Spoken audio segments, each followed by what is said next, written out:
Doctor Ravi Pachamuthu வெளியிட்டுள்ள அறிக்கையில், கடந்த ஆண்டு பிப்ரவரி மாதம் 9ஆம் தேதி அன்று இடைநிலை ஆசிரியர்களுக்கு பணி நியமன தேர்வுக்கான அறிவிப்பு தமிழக அரசால் வெளியிடப்பட்டு, கடந்த ஆண்டு ஜூலை 21ஆம் நாள் தேர்வு நடத்தப்பட்டதாக தெரிவித்துள்ளார். இந்த தேர்வினை தமிழகம் முழுவதும் இருந்து 25,606 பேர் தேர்வு எழுதினார்கள் என குறிப்பிட்டுள்ளார். தற்போது தமிழக அரசு இடைநிலை ஆசிரியர் பணியிடங்கள் வெறும் 2,786 பணியிடங்களை மட்டுமே நியமன தேர்வின் மூலம் நிரப்பப்படுவார்கள் என அறிவித்துள்ளது மிகுந்த மன வருத்தத்தை அளிக்கின்றது என கூறியுள்ளார்.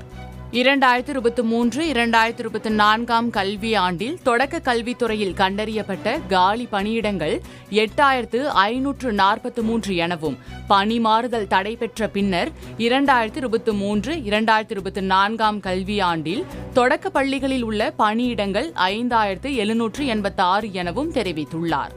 வட மாவட்டங்களான சேலம், நாமக்கல், கள்ளக்குறிச்சி, திருவண்ணாமலை, வேலூர், திருவள்ளூர் போன்ற மாவட்டங்களில் உள்ள காலி பணியிட சதவிகிதம் 72.32% எனவும் புள்ளி விவரங்கள் தெரிவிக்கின்றன என சுட்டிக்காட்டியுள்ளார்.